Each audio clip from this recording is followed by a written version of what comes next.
అది అయిపోయింది.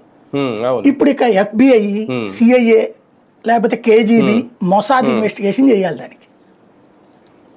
లేదా పూర్తిగా అసలు పక్కన పెట్టేసి రాష్ట్ర పోలీస్ యంత్రాంగానికి ఇచ్చేస్తే కేసు మళ్ళీ మొదటి నుంచి ఇన్వెస్టిగేషన్ చేయమని, వాళ్ళైతే డైరెక్ట్గా జగన్ పర్యవేక్షణలో అవినాష్ రెడ్డి కత్తిని సో చోట కొడవలు తయారు చేయించాడు గొడ్డలి, అది బుచ్చుకుని దస్తగిరికి వీళ్ళందరినీ పిలిచి తలా ఇంత డబ్బులు ఇచ్చేశారు, ఆ డబ్బులు వీళ్ళందరూ ఎక్కడో దాచారు, ఖర్చులు పెట్టేసుకున్నారు, ఆ తర్వాత వచ్చి మర్డర్ చేశారని నీట్గా ఒకటి తయారు చేసి ఇవ్వడానికి వీలుంటుంది.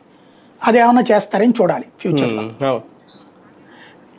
కానీ ఒకటి సార్, ఇప్పుడు ఈ 4 రోజులుగా నేరుగా జగన్నే టార్గెట్ చేయడం, ఈ కేసుకు సంబంధించి ఆయన మీద విమర్శించడం, ప్రధానంగా తెలుగుదేశం పార్టీ నాయకులే బాధ్యులంటూ అప్పట్లో సాక్షిలో కూడా భారతీరెడ్డికి సంబంధించిన సాక్షిలో కథనం రాశారు, ఇవన్నీ మాట్లాడడం, ఇదంతా సునీత గారు ఓన్ డైరెక్షనేనా, ఎవరైనా వెనకుండి డైరెక్ట్ చేస్తుంటే ఈమె ఆదినారాయణ రెడ్డిలు మొన్న కలిశారు కదా, ఆ తర్వాత ఈయన అంటే అకస్మాత్తుగా అక్కడికి వచ్చింది.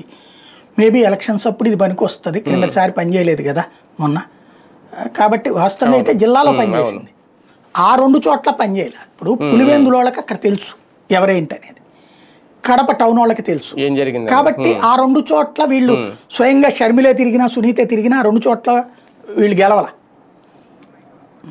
వర్కౌట్ కాదు. కానీ జిల్లాలో వర్కౌట్ అయింది. 7 చోట్ల తెలుగుదేశం గెలవడం అసలు తెలుగుదేశం చరిత్రలో లేదు అంత స్థాయిలో. జిల్లా అంతా వర్కౌట్ అయింది కదా, అట్లాగే ఇప్పుడు ఇక్కడ వర్కౌట్ చేసే ప్రయత్నం చేస్తున్నారు. పులివెందులను, ఒంటిమిట్ట వీటిలో మాట్లాడడం, కాకపోతే షర్మిల ఈసారి సైలెంట్గా ఉంది.